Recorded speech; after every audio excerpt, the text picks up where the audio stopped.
You heard me, Arthur. You just need to sign the papers and you're done. My wife Annie, to whom I was married for over 25 years, spoke to me. I tried to listen, but her voice became further and further away the longer her tirade against me continued. It all started this afternoon when I came home from work. She sat at the table with a glass of wine and a determined expression on her face. But unfortunately, she only had one glass for her, and she drank from it. Because the conversation was getting complicated, she didn't think I might like it, or, given the way the conversation was going, that I might need a drink too. I knew it was going to be bad when I sat down. She didn't ask how my day was, she just immediately let me know that she was leaving me. Annie had found her soulmate, someone who made her heart sing in a way I never could, and I was no longer good enough for her. It was difficult for me to hear her. The problem was that as her voice got louder, everything sounded quieter and quieter to me. Our story was pretty typical. Annie and I met in high school and stayed together. Our daughter Sally was born about 6 months after we got married. She wasn't the main reason we got married, but it was on the agenda. Today we both had good jobs, although we were not rich. I would say we were upper middle class. We had already paid off a house a few years ago and had a decent savings account.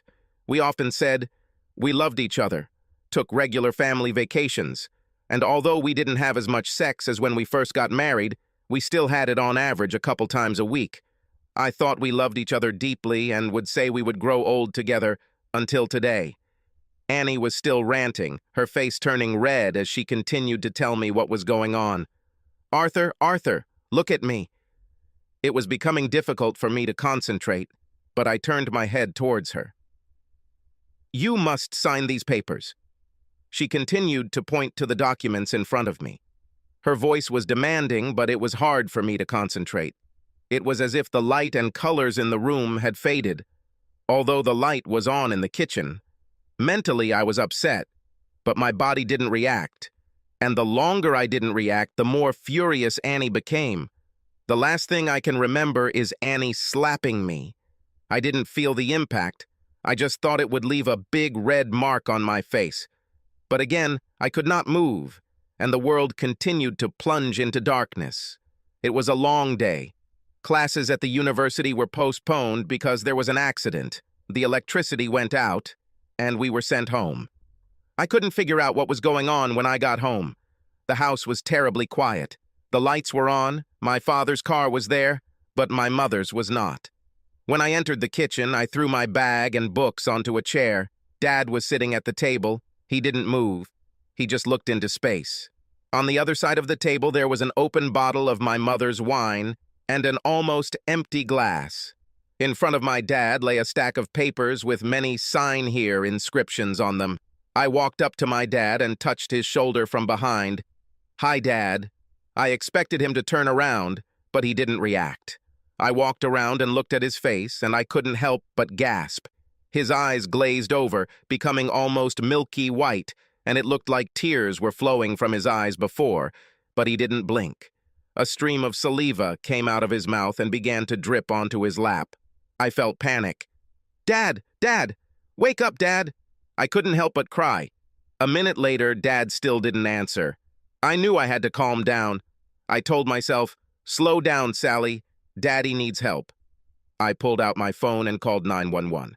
I made it clear to them that I could not get my father, Arthur Smith, to answer. They asked me for my details and address, and I told them my name, Sally Smith, and our home address. They sent an ambulance, telling me it would arrive in about 10 minutes. For the next few minutes I sat, looked at my dad, and held his hand. I spoke to him quietly, letting him know that everything would be okay. This man gave me everything growing up. He worked a lot, but was always present at my school events, musicals, and ballet. When I was just learning to play the violin, he spent hour after hour suffering from the screeching in my ears, always encouraging me. Finally, he saved enough money to buy me a Heidersign violin for my 16th birthday. It wasn't bad, not the best, but it was better than my other practice violins. 5 years later, I was at university studying music with a focus on strings and violin. I had 2 other better violins, but this one had a special place in my heart because it was given to me by my dad. I didn't know what to do while I waited. Why was Dad like this? What's happened? and I had no idea where Mom was. It was then that I looked at the documents and the words, "Petition for divorce," caught my eye. What the fuck? I read the first page of the document in a couple of minutes and goosebumps ran down my spine. For some reason unknown to me, my mother wanted to divorce my father. It seemed very likely that Dad's condition was caused by these documents. And judging by the way Mom's wine was opened, she gave Dad the documents and left him. People are often surprised how emotions change so quickly. I believe this has never happened to them before. For me, I felt that all compassion and desire to be with my mother had died. A little later, an ambulance arrived. They put Dad on a gurney and took him to the hospital. I was driving behind after I had locked the house, so I started calling on the way. I called my grandmother, my dad's mom, his sister Rhonda, his best friend. Then she called his manager at work to tell him that Dad would be away for a while. I told them I came home to find him unresponsive and on his way to the hospital. Everyone asked me to keep them updated on his condition, and his manager told me that he would arrange emergency leave for Dad and inform their boss. I knew I was putting off the next call because I was so angry with her, but I decided I needed to call my mom. The phone rang and she picked it up after a couple of rings. "Hello, Sally, my dear. How was your day?" Wow, just wow. Of course, my mother wasn't so naive as to think that I wouldn't know what was going on. Almost an hour had passed since I entered the house and found Dad. Mom knew my schedule, and from the time it was clear to her that I was already home and found out everything. "Where are you, Mom?" "I left your father." She fell silent, not wanting to say anything. I felt her hesitation. "So, in other words, you just destroyed my father, your husband, and left him without caring about it?" "Oh no, honey. I tried to explain to your father about Paul and what was going on, but he didn't react, so I thought it best to leave and let him realize that we won't be together anymore." She tried to sound like it was easy. However, having found Dad like I did, it was more than likely that she had simply ripped his heart out and thrown it at the wall while he watched, if my guess was correct. "You abandoned him when he needed help. Are you really that heartless? Do you know what's going on now, or don't you care?" Anger began to seep into my voice. "Sweetie, don't be mad now. I know this is a little shocking, but your dad will be okay. I will only ask for what is mine and some support while Paul waits to marry me. Yes, my mother has lost touch with reality." "Wicked. You haven't seen me angry yet, Mom? And just so you know, I'm on my way to pick up my dad at the hospital right now. He's in the ambulance. And when I got home, he looked like he had a stroke." "Oh, Sally, my dear, I'm sorry to hear this, but..." "No fucking buts, Mom. Let me ask you, is this Paul? You're going to see the same Paul from your job that you kept talking about?" She hesitated. "Yes, darling. Paul was the person at my mother's work that she never shut up about." "So, I take it he's a dozen years younger than you? And how long have you been having an affair with him?" She hesitated again. 6 months. "So, for the last 6 months, you've been having sex with someone from your job behind your father's back. You lied to Dad and me, hiding your relationship with your lover. I had no idea you were a fucking slut, Mom, and apparently neither did Dad, judging by the state you just left him in. How the hell did you think any of us would be happy about this?" "Well, I suppose not at first, but as soon as we live with Paul, you will understand that we are made for each other." She just mentioned it in the plural for the second time. Did she think I would leave my dad to move in with her and her asshole boyfriend? I felt like I was seething with anger. I knew I would say something stupid if I didn't stop. "I'm going to hang up now before I tell you something that I may not be able to take back, but let me be completely clear. I will not be moving away from Daddy, and there is no way in hell I will go anywhere near Paul, let alone anywhere near his house where you are slutty with him." "Sally Smith," she shouted, "I am your mother, and you will not talk to me like that no matter how upset you are." Then I think we're done talking. And I hung up before she could say anything else. If she thought I was going to condone what she was doing, she was crazy. She tried to call me back several times, then she started calling my dad's phone, which was stupid because even if he had it, I doubt he would have answered her call. I had my dad's phone, so I ignored all her calls. By the time I got to the hospital, The ambulance crew had admitted Dad and he was in the room under observation. Aunt Rhonda showed up and let me know that she had also received a few calls from my mother, but wasn't sure what was going on other than that her brother was in the hospital. When I explained what happened, Aunt Rhonda blushed so hard that I could almost see steam coming out of her ears. "Sally, do you have the documents that bitch left for my brother?" Of course, Aunt Rhonda here. In addition to being my aunt, Rhonda was also our family lawyer. So for the next hour, we sat next to Dad while Rhonda read the documents and took notes, occasionally swearing under her breath. Doctors and nurses periodically came in and out of the room, checking on Dad. "Well, the bad news is that your mother is going to divorce your father. The timeline outlined here shows that this has been going on for over 2 months and should have been filed this week, or it would have cost her far more than her legal team's fees." I shrugged. I had every excuse my mother could give me. Because of what she did, I no longer wanted Dad to be with her. It was strange. I was never a daddy's girl. I always looked up to my mother, but her act was simply disgusting. Paul, her soulmate, did it. No matter what, Mom and Dad shouldn't be together anymore. Rhonda continued, "The good news is that she hired a crooked lawyer to represent her. She will have to pay him a lot just for the divorce and much more if the case goes to court." She smirked. "Whereas my dear brother has the best lawyer in town, and he's going to get 100% family discount." We smiled at each other for the first time that evening. Also, some of the claims here, where she wants 50% of the money in the house and 60% of the financial assets, plus spousal support and child support, are probably pretty ridiculous. I'm going to guess from your reaction that you don't plan to live with your mother? I shook my head. Good. I have some initial thoughts, but we need to see what happens to your father over the next 24 hours. Your mother may already be in trouble for abandoning him and could be facing charges of mental cruelty. The next few days flew by as doctors constantly checked on Dad. Physically, he was fine and healthy, but he was simply unresponsive. I studied in a hospital chair by the bed with a laptop and textbook in my hands. Every now and then, one of the family would come by to give me a break, and I would go home, sleep for a few hours, change my clothes, and come back. I admit, I cried a lot when I was alone in the house. One of the big surprises was that the owner of the company where Dad worked came to check on him. Although I knew his manager, Tom, I had never met his actual boss. Surprise! It was a woman. Tina Williams was a striking woman, sensual, slender, with tanned skin, dark raven hair, and blue eyes that I could tell sparkled, making every man alive and probably some women swoon. It turns out my dad was one of a group at his work who was there for Tina a few years ago when she went through a messy divorce. Her cheating ex-husband tried to take away her daughter and most of their savings, and almost got half of her business before Dad introduced her to Aunt Rhonda.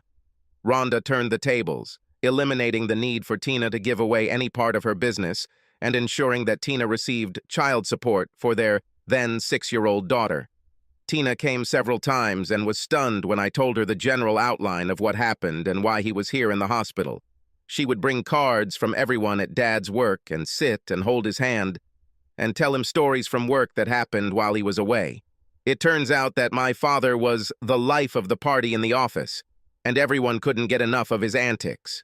I should tell you that Dad is an accountant by profession and works for one of the financial companies that help banks process payments to financial institutions.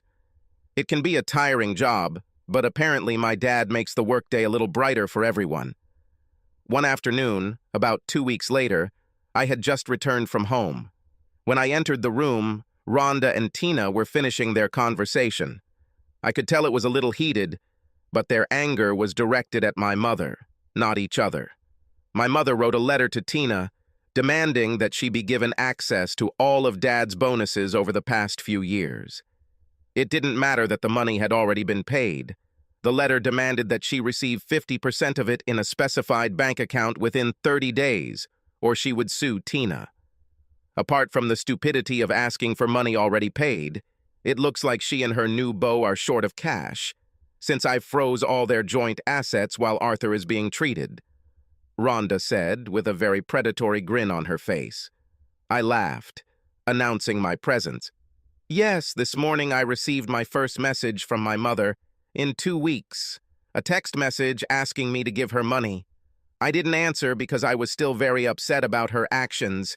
I mean, she hasn't asked about Dad once since I told her what she did to him.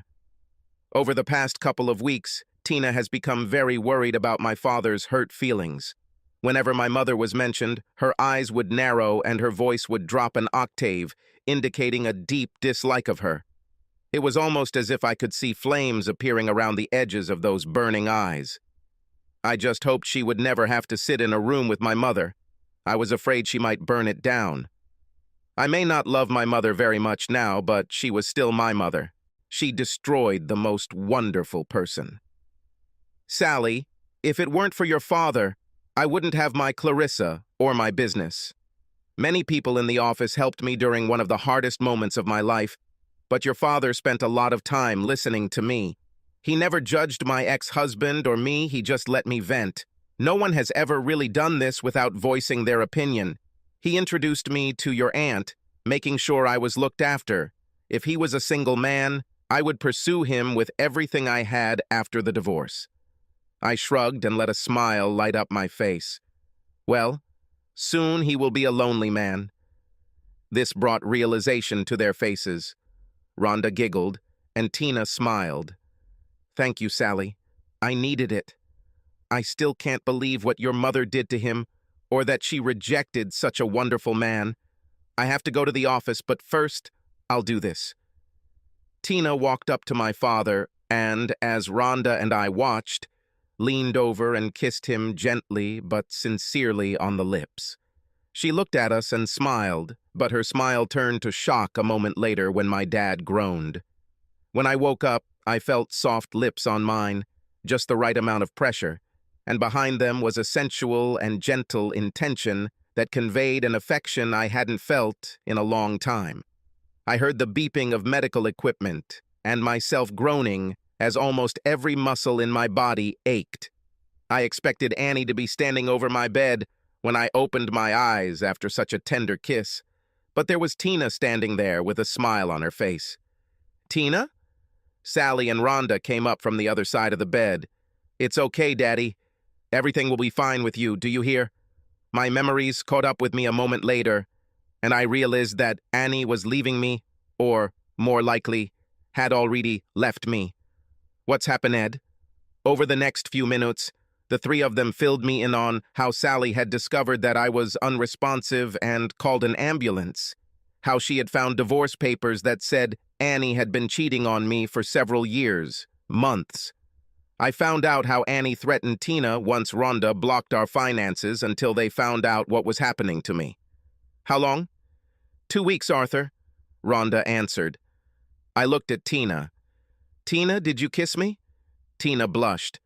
Yes, sorry, I was going back to the office and saying goodbye. I smiled.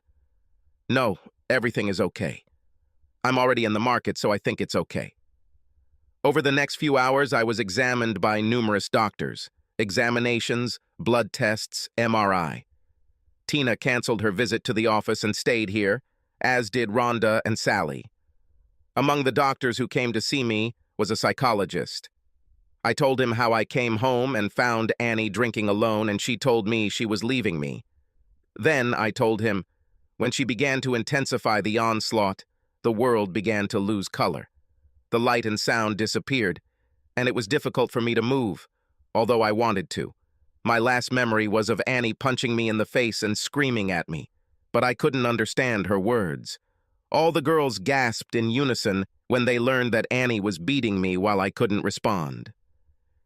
Dad, what time do you think this happened? I'd say it was about 5:30, baby. Why do you need to know this? Because it was after 7:30 when I got home and found you, so I guess Mom must have left you there alone for quite a long time. The psychologist intervened. It's not unusual for someone in your situation to be abused while they don't respond. And in your case, I would say that you went into some shock when you heard your wife announce that she was leaving you. Of course, this is a much more extreme case than we usually see, but it makes sense. Rhonda spoke. When Arthur was little, there was a bully several years older than him. He teased Arthur quite often, and one day one of the parents in the neighborhood found Arthur lying on the ground in the park. From what our parents told me, they put him to bed, and he woke up the next morning. No one ever thought much about it, since the next day he woke up at the same time as usual. But it really happened. I nodded. I remember Billy pushing me and teasing me in the park. After a while, I don't remember what happened, but when I woke up, Mom and Dad told me that I had lost consciousness and someone had carried me home. When I told them about Billy, they went and talked to his parents. The next day, Billy came up to me at school and apologized. I chuckled at the memory. I don't think it was sincere, but after that day, he never bothered me again. Well, I think we may have some repetition here, the psychologist said. In many ways, the mind is still poorly understood. However, if something like this has happened before, it makes sense that it could happen again. I frowned. He smiled. I wouldn't worry too much. With the love and attention of these three lovely ladies, even if something happens again, I think you will be well taken care of. We talked for a few more minutes before he excused himself and left. I also felt tired.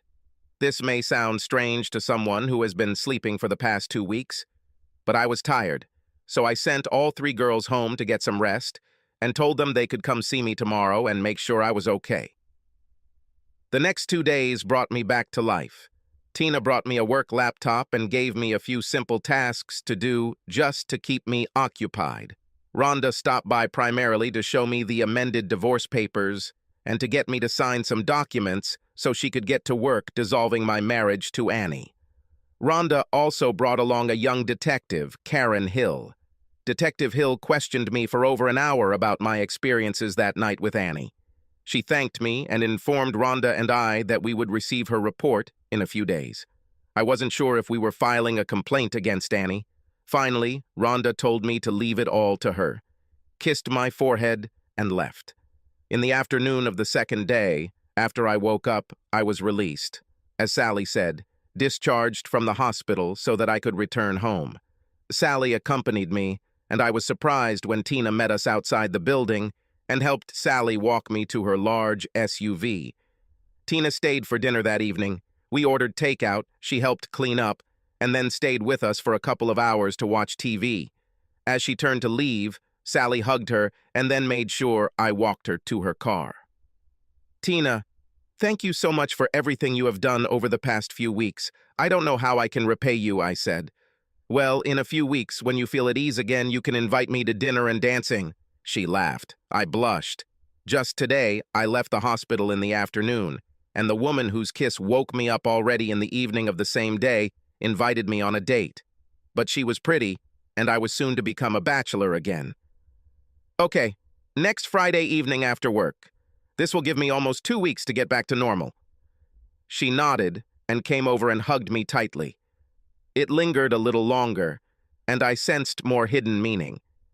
As she got into her car, I found it funny that I briefly wondered what the name of this strange woman I had been married to for almost 25 years was. Over the next few days, Sally, Rhonda, and Tina fussed around me again, checking to make sure I was okay. It was nice to be so taken care of. However, the news that Rhonda brought me took us all a little by surprise that Friday afternoon. So Annie was arrested this afternoon, she said. What's happened? I asked. Well, after your statement to the police at the hospital, a warrant was issued for Annie's arrest, based on mental cruelty towards a person with disabilities. This is based on the fact that, at the time, you were immobilized and unable to defend yourself. Add to that the fact that she left you without supervision or help for an unknown amount of time, and she's in big trouble. What does this mean for divorce? Asked Tina, who joined us again for dinner. Her 8-year-old daughter Clarice was with her that evening. Clarice was watching a Disney movie in the living room while we talked. I was returning to work on Monday, so Tina would meet me there. but I was beginning to realize that she needed more than just efficient number crunching in the office. I found myself imagining what was hidden under those beautiful tight clothes she wore every time she came to visit. Rhonda smiled. This will probably mean that some things will go in Arthur's favor. Judging by the state of the bank accounts and the house, I insist on a 50-50 split. I know we could have done more after everything that happened. However, I assume Arthur will want to be fair? I nodded. Annie won't be able to touch any of the bonus money she tried to get from you. Tina, I filed a case against her for extortion in addition to charges of mental cruelty. This won't do much except stop her touching things that don't belong to her. Most likely, she will come out in a couple of days, not the least bit worse for wear, and will be able to return to her pig soulmate. What I want to do is settle the divorce quickly using Arthur's visit to the hospital. Then I have plans depending on how she reacts. I will make sure that nothing unnecessary is taken from Arthur, she smiled. So, how long will the divorce take, Aunt Rhonda? Asked Sally. I believe everything is going well. It should take about 3 months. If Annie wants to fight something, I'll bring in the big guns, and it will take longer, but it will hurt her a lot more. That evening, as I walked Tina to the car, Sally helped Clarissa into the back seat. Tina hugged me again and surprised me with a short kiss, reminding me of how I woke up the other day. Arthur, I know that you are married and you are an honest person, so I am not going to rush too much. But I want to claim you now and let you know that I want you. Of course, I've wanted you for a long time, but I would never pursue a married man or break someone's marriage vows. It happened to me, and I don't want it to happen to anyone else, even if their marriage is falling apart. I looked into her deep blue eyes for a moment and brushed a strand of her dark raven hair out of her face before I leaned in to kiss her. But instead of a soft and gentle kiss, I let the kiss be passionate for maybe 30 seconds. I knew we both felt connected. Tina's eyes were closed when I pulled away, and her tongue ran over my lips, enjoying our kiss. I grinned. This is so that you know that I confirm your rights. We turned to look at the girls. Both of them were giggling as they watched us kiss. Clarissa was clapping her hands, and Sally had a big, shitty grin on her face. As Tina and Clarissa pulled out of the driveway, Sally hugged me and we waved. The next few months were something of a roller coaster. On the one hand, Annie wanted the divorce to go quickly. On the other hand, she was not happy with this agreement. It looks like Paul was in the driver's seat and telling her that she should get the lion's share of the assets. He fed her crap, and on some level she had to know it after all these years of marriage. As the settlement demands became increasingly outlandish, Rhonda made one call to Annie's lawyer and, although I don't know what was said, all objections to the settlement ceased overnight. Tina and I met every Friday night while Sally began babysitting Clarice, picking her up from school and keeping an eye on her, giving Tina and I time to have dinner, drink coffee, watch a show, or go dancing. Of course, we never did anything more than hold hands and kiss, but I had a feeling that the evening of my divorce would be something different. I went back to work and everything was going well for us.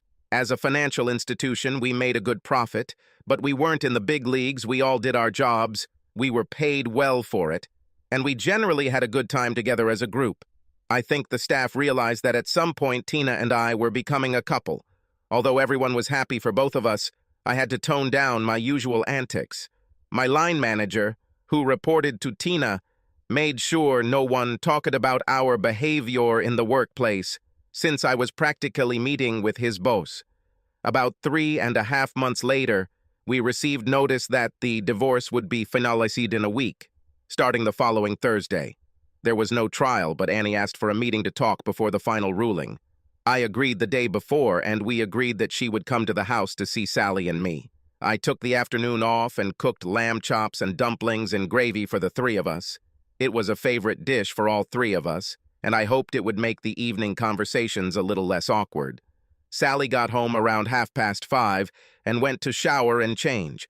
Then just before 6, the doorbell rang, and Annie was standing at the front door. Now, I haven't described Annie all this time, but maybe I will now. Before everything fell apart a few months ago, Annie was an attractive housewife in her 40s.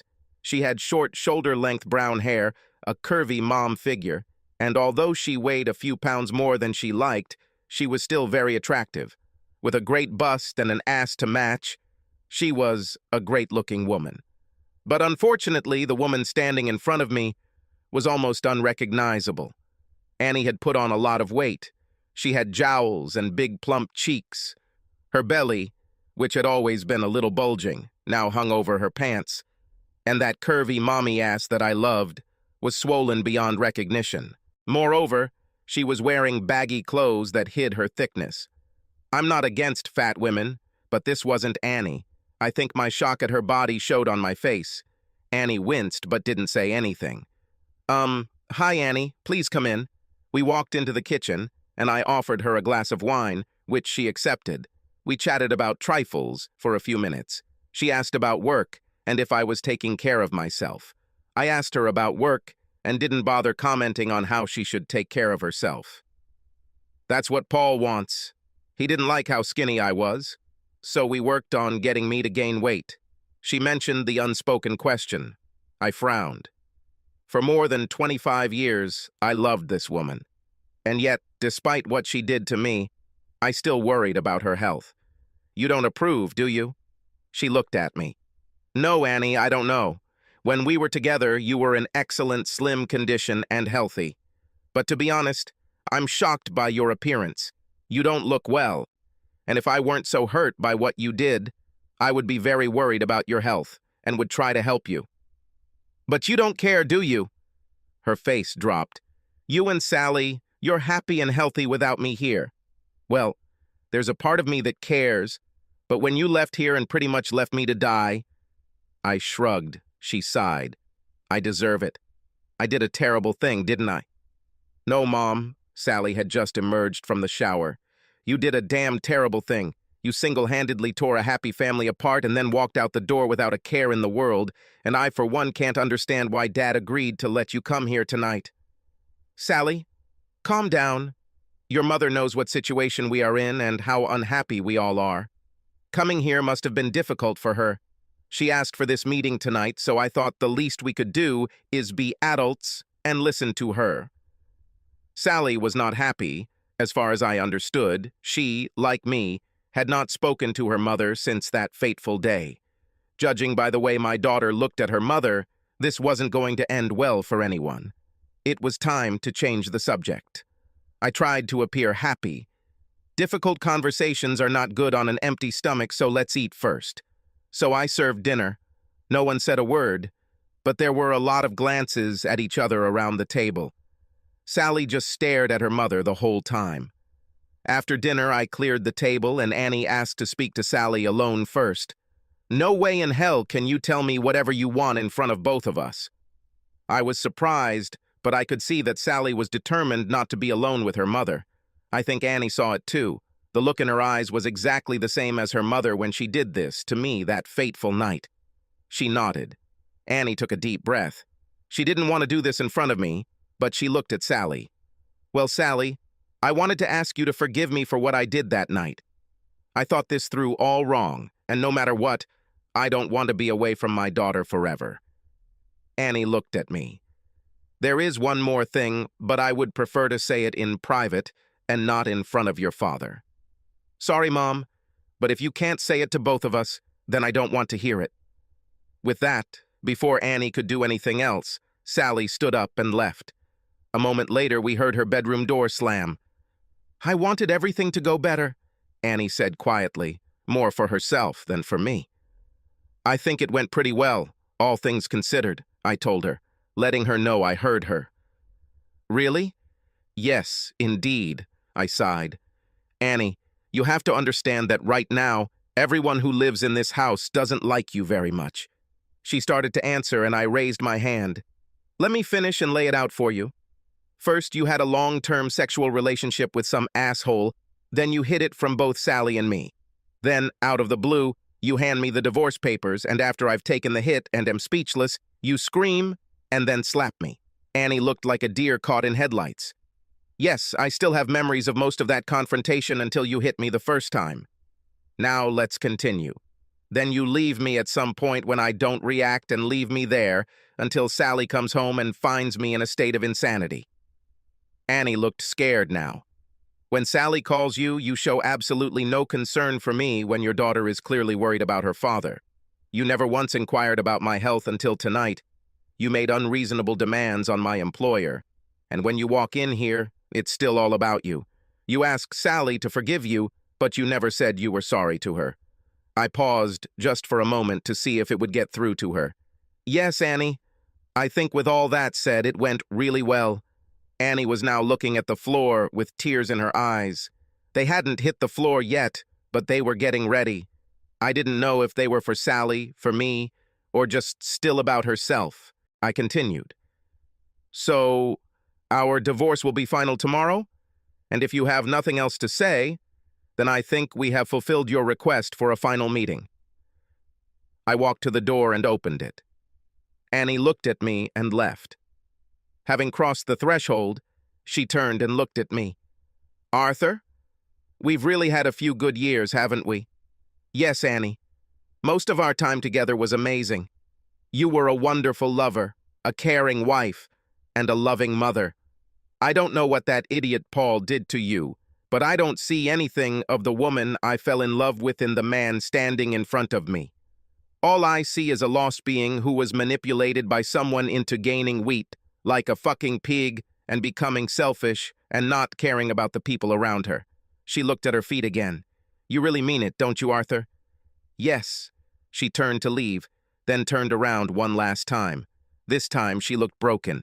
Arthur, about the house and money, Paul told me that I should ask. So that was the point of this visit. It wasn't about reuniting with her family. It was just about money. I laughed bitterly. Annie looked at me, wondering why I was laughing. Go and tell your significant other that at this time tomorrow you will receive your share of the savings and equity that was in this house in the bank account that your lawyer gave to Rhonda. And Annie? She looked at me. I'm warning you. Keep this money away from Paul, otherwise you won't have it for long. The next morning brought the final decree. Annie and I were no longer husband and wife. There was a small part of me that was sad, but that was a very small part. Mostly I was happy. The last few months have not been easy for anyone. Now I was free, and at 48 years old, I still had a lot of life in me. Rhonda called me and said that she would have pizza at my house tonight. Sally popped into the office for lunch. We talked about her mother and happier times when we were a family. I know she didn't love her mother very much, but I know she missed the woman she used to be. To be honest, me too. We had many good years together.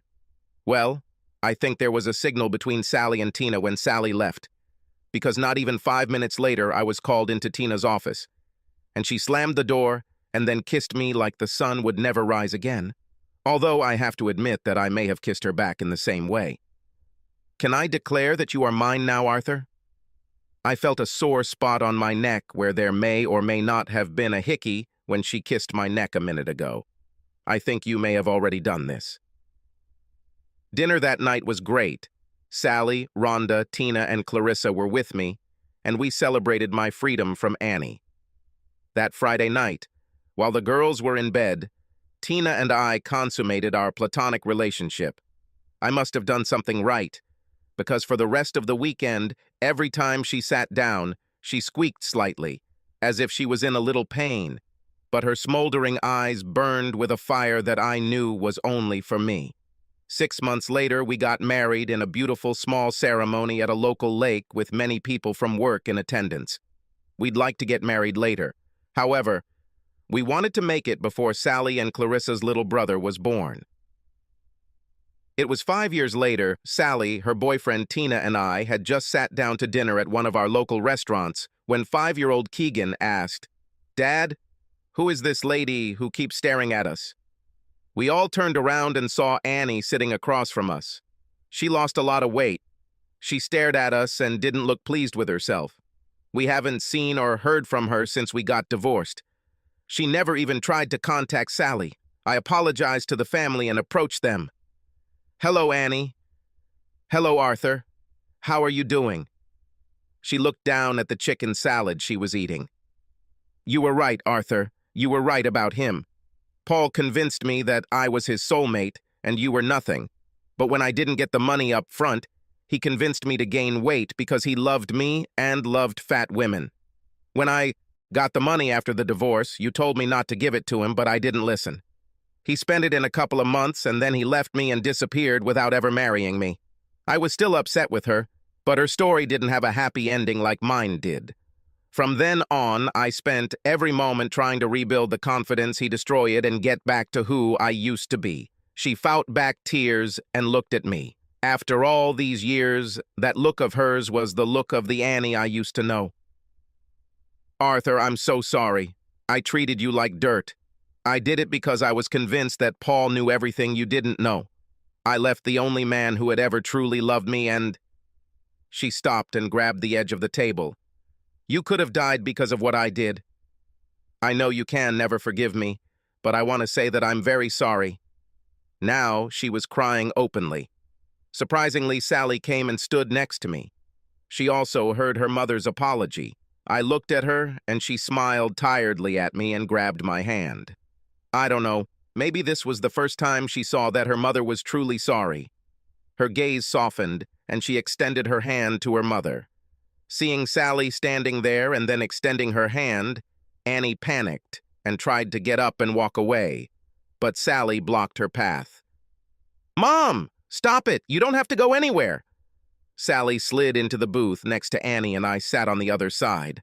I looked at Tina and saw her nod. So for the next hour, mother and daughter talked. There were a lot of reconciliations, there were quite a lot of tears, but for once, they were useful and not harmful. Once they had finished talking, Sally and I brought Annie to the table and introduced her to everyone else. I could tell Annie was pretty upset when she was introduced to Keegan as Aunt Annie. After that day, we kind of let Annie back into our lives. Sally slowly reconnected with her mother. Every week or two, they drank coffee. The trust between them grew slowly, but it grew nonetheless. When Sally got married, Annie actually took on the role of mother of the bride. Tina would invite Annie over to our house for dinner from time to time, and at first I think it was out of spite for Annie for everything she had given up, and Tina benefited by marrying me. However, although they were never close, Tina and Annie had a strange friendship that I never understood. Rhonda never forgave Annie for what she did to me, although she was always polite to her whenever they came into contact. And well, with Tina's blessing, Annie and I did a little post-marital counseling. We discussed many of our problems since that time, more than 5 years ago. The consultant thought Annie might have hormonal problems. However, Annie did not admit this. "No, that day I threw away the most important thing for me. I had a husband who loved me and a daughter who wanted to be with me. No amount of hormonal imbalance can justify the way I systematically ruined everything good in my life for some asshole who whispered sweet nothings in my ear, who was a piece of shit in the bedroom and who had a manhood so small from the waist down that you can't even notice that it is inside." She smiled sweetly at me with this statement. Arthur and Sally deserved much better from me. She cried and then wiped her tears with a napkin. 5 years passed before I was able to reconnect, 5 years that I lost and was not with them. I thank God every day that Arthur allowed me back into his life. And Tina, too. She blushed at this confession. She had every right to hate me, but she treated me warmly every time we met. No, she was lucky. She got everything I threw away, and I will pay for it for the rest of my life. Annie benefited from these sessions much more than I did. It was helpful to confirm that neither Sally nor I had done anything to cause Annie to leave us. And she was right. Tina picked us up and made us a much stronger family. As they say, people pay for their mistakes if they make them long enough, which is what Paul did. He moved to another state and again tried to steal a married woman and her money. But this time, the husband caught Paul with his wife and turned him into a eunuch. The husband received 10 years, but it looks like he will soon be released if rumors from Rhonda, who now represented him, are true. Tina and I love each other very much. I never thought I would ever be able to love as much and as deeply as I loved Annie. But Tina proved that this is not so. Tina not only gave me her love, but also gave me her whole soul without a trace. We still work at her company, and I still have the same job. We have our ups and downs, but we never let anything get in the way of communication when it's important. Her body is still outstanding, and we make love often. We even made love in some exotic places during our vacation.